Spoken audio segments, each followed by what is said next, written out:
लेकर यहाँ पर लगना शुरू हो चुकी है। ये वो एक जगह है पूरा मेवाड़ यहाँ पर उमड़ पड़ा है।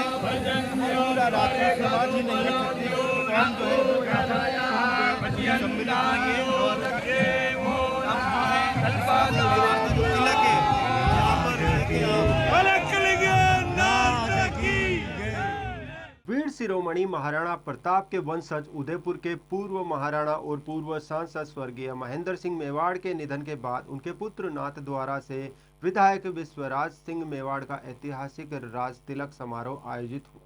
चित्तौड़गढ़ दुर्ग में स्थित फतेह प्रकाश पैलेस के प्रांगण में परंपरा अनुसार विश्वराज सिंह का गद्दी पर बैठने के बाद तलवार से अंगूठे को चीरा लगाकर खून से राज तिलक किया गया। राज तिलक के साथ ही पूरा परिवार जयकारों से गूंज उठा। राज तिलक होते ही तोप चलाकर सलामी भी उन्हें दी गई। राज तिलक से पहले विश्वराज सिंह ने सुबह से चल रहे हवन में आहुतियां दी।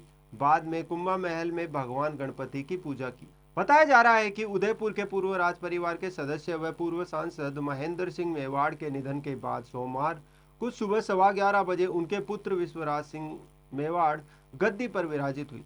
सोमवार को इसका दस्तूर किया गया। राज परिवारों की परंपरा को निभाते हुए म्यान से तलवार निकालकर अंगूठे पर चीरा लगाकर विश्वराज सिंह के माथे पर रक्त से तिलक लगाया गया। विश्वराज सिंह मेवाड़ के राज तिलक का मुहूर्त निकलने के साथ ही उनके लिए नई राजगद्दी बनाने का काम शुरू कर दिया गया था। फतेह प्रकाश महल चित्तौड़गढ़ में राजगद्दी की पूजा विधि अनुसार की गई। राजगद्दी की पूजा के बाद सलूम्बर रावत देवव्रत सिंह हाथ पकड़कर विश्वराज सिंह मेवाड़ को राजगद्दी पर बिठाया।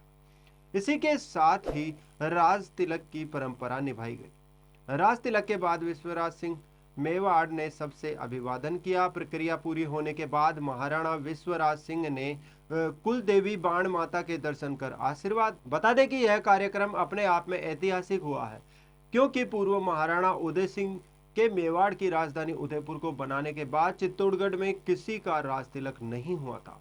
रियासत काल में चित्तौड़गढ़ लंबे समय तक मेवाड़ की राजधानी रहा है। फतेह प्रकाश महल 493 वर्षों बाद राज तिलक की रस्म का साक्षी बना। इसमें देश भर के पूर्व राज परिवारों के सदस्य, रिश्तेदार, मेवाड़ की पूर्व राज व्यवस्था के ठिकानेदार, राव, उमराव, गणमान्य नागरिक और समाज के विभिन्न वर्गों के प्रमुख शामिल हुए।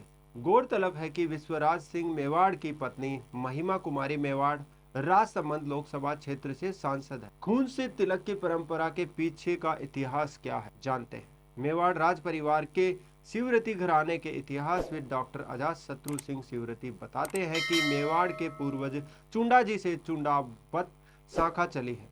चुंडा मेवाड़ के शासक महाराणा लाखा के सबसे बड़े बेटे थे। इतिहास में उन्हें अपने वचन को निभाने के लिए राजगद्दी के अपने अधिकारों का त्याग करने के लिए जाना जाता है। महाराणा लाखा की मारवाड़ के राजा राव की राजकुमारी हंसाबाई से भी शादी हुई थी। हंसाबाई की शादी इस शर्त पर हुई थी कि इनके कोख से जो बेटा होगा वह मेवाड़ की राजगद्दी पर बैठेगा। चुंडा जी ने अपने छोटे भाई के लिए मेवाड़ की राजगद्दी को छोड़ दिया था। उस दिन से उन्हें ये अधिकार मिला था कि जब भी मेवाड़ राज परिवार से राज तिलक और गद्दी पर बिठाने की परंपरा होगी, उसे सलूम्बर के चुंडावत ही निभाएंगे। राज तिलक की परंपरा के बाद उमराव, बत्तीसा, अन्य सरदार और सभी समाजों के प्रमुख लोग नजराना पेश करें। क्या मेवाड़ की राजधानी का पुनः स्थानांतरण होगा? इतिहास में रियासत काल के दौरान चित्तौड़गढ़ लंबे समय तक मेवाड़ की प्रमुख राजधानी रहा है। परिस्थितिवश महाराणा उदय सिंह ने राजधानी को उदयपुर में बनाया था। ब्रिटिश शासन से देश की स्वतंत्रता और रियासतों के विलीनीकरण के साथ ही संपूर्ण मेवाड़ भी भारत गणराज्य का हिस्सा बना। इसके बाद भी दिवंगत पूर्व महाराणा महेंद्र सिंह मेवाड़ का दस्तूर उदयपुर के ही सिटी पैलेस के माणक चौक में हुआ था। अब यह पहला अवसर है जब चित्तौड़गढ़ में राज परिवार उत्तराधिकार का दस्तूर कार्यक्रम हुआ। फतेह प्रकाश महल में 493 साल बाद इस परंपरा को अंजाम दिया। ऐसे में यह चर्चा है कि क्या 25 नवंबर 2024 के बाद इतिहास के पन्नों में मेवाड़ की राजधानी का पुनः चित्तौड़गढ़ में स्थानांतरण का जिक्र जुड़ेगा। इस संदर्भ में इतिहासविद डॉक्टर अजातशत्रु सिंह शिवरती का कहना है कि मेवाड़ की सांस्कृतिक, पारंपरिक और भावनात्मक विरासत के दृष्टिकोण से बात को कहा जा सकता है। मेवाड़ के पूर्व राज परिवारों और वर्षों से मेवाड़ में बसे परिवारों की भावनाओं की बात करेंगे तो राजधानी के चित्तौड़गढ़ स्थानांतरण की बात पर सकारात्मक प्रतिक्रिया ही प्राप्त होगी।